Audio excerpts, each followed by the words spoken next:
Ăsta este al doilea videoclip cu top desene, clasa 0.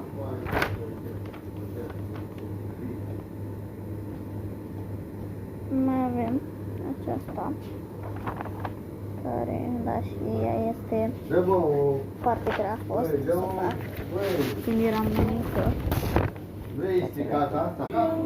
Bună, dragi! Gata! Uitați-vă!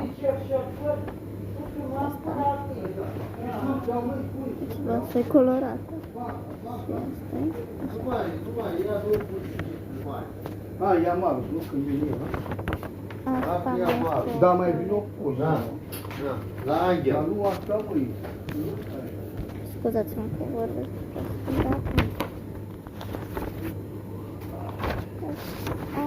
Am zis și eu vreau să vă arăt desene.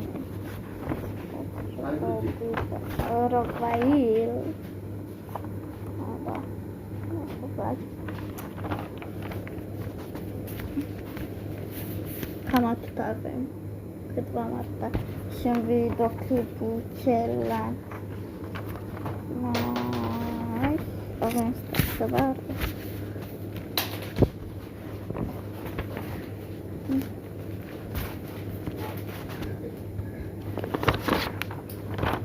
Avem niște ouă de paște.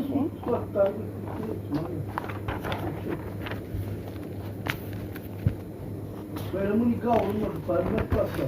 O leacă puțin, așa. O biserică. Nu pune icoanele acum, că trebuie să vă ia cu bău. Aici avem așa. Ați văzut ce-am dat steluță.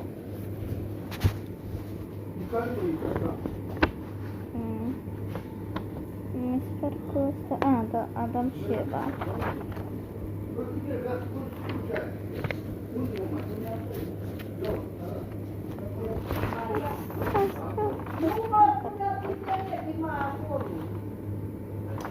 Și vă mai arăt ceva. Dar nu râdeți. Da. Era mai mică. N-am făcut-o. Și vă mai arăt